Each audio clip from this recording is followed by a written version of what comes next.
dive a little deeper into the verbiage here. So why would he say, I plan on running, but we're not prepared to announce it yet? Isn't that in and of itself an announcement? What's the difference? He didn't say that I am running for president. And when he does do that, there will likely be, some invitation or announcement that is put out saying that Biden has a major announcement coming up that will be, surrounding some sort of major policy speech. It will be an event. So he would never announce that he is running for president, nor would any candidate really. On that kind of like a casual note, just in an interview at the White House Easter egg roll. But again, as I mentioned, he has yet to determine a campaign manager, determine where his headquarters will be. And I've been reading a lot today that Biden is reportedly kind of slow to make these decisions. So it's not entirely surprising that he is slow walking this, but it does put to rest a lot of speculation that he will not run. Yeah, if he were to make that announcement today, Al Roker would definitely be the luckiest journalist in this country. But as you said, First Lady Joe Biden, as well as White House spokesperson Andrew Bates, both said that Joe Biden was prepping to run. Kamala Harris told NBC News in February that she intends to run with Biden in 2024. Why was there this question of if Biden was going to run for re-election then? Quite frankly, a lot of it is about his age. At 80 years old, he would be 81 by the time the general election came in November of next year. He is the oldest president in U.S. history. And a lot of Democrats, and even Biden himself, have, expressed this need for a new generation of leaders in the party.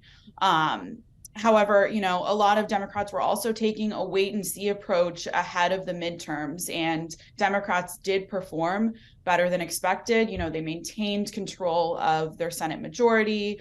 They left Republicans with a slimmer than expected majority in the House. So I feel like that really solidified Biden's prospects of, again, being the Democratic nominee in 2024. And then, there's everything that's unfolding with former President Trump as well, just regarding the Manhattan DA's investigation against him, the various DOJ probes, the Fulton County, Georgia District Attorney's investigation into his efforts to overturn the election results in the state. So I think that there was a lot that the Biden administration was waiting to see how things could play out.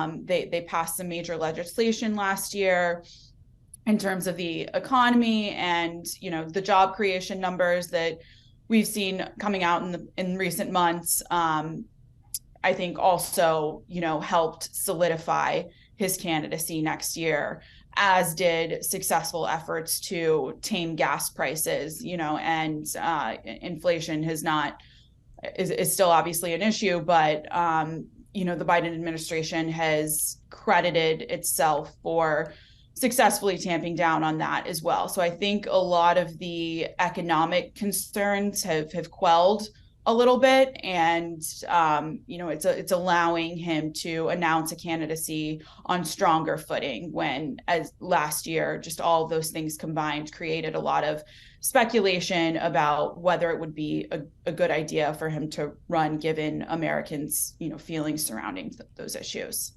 I know that President Biden today didn't say if Kamala Harris was going to be his running mate, but back in February, she did tell NBC News that she was intending to run with him as vice president. But reports have come out ever since this presidency began that there have been tensions between Vice President Kamala Harris and President Joe Biden. Is there any indication that she is running with him for re-election? Well, there's not a lot of indication that she will not run with him. And it is true that there are reports that Biden is frustrated with her job performance.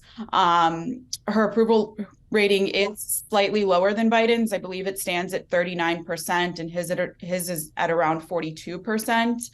But I will say that there are a lot of politicos and pundits who have said that the expectations for Vice President Harris, when she was elected vice president were very high, given that she is the first Black woman to be elected vice president, and her approval ratings with younger voters were very high. So it sort of put her at a disadvantage in measuring her job performance. But another indication that she will join Biden on the ticket is she's been very active in recent weeks. She visited Africa last week, where she was widely praised and welcomed by leaders in Ghana, Zambia, and Tanzania.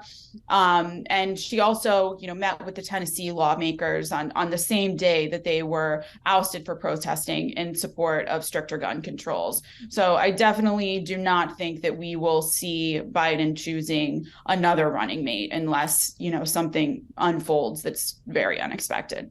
Yeah, 39% isn't that great of an approval rating. You mentioned that Biden's is at 42%. Is this a good approval rating compared to other presidents at this point in their presidency? Point blank, do Americans want Joe Biden to run for re-election? It is a fairly low approval rating, but it's on par with what his approval rating has been throughout his tenure. According to Gallup, Trump was at 45% at this point in his tenure. Obama was at 48%. But I will say that the number of people who want to see Biden serve as president again is lower than his approval rating. I believe there was a Reuters Ipsos poll last week that showed just 32% of Americans want him to be president again.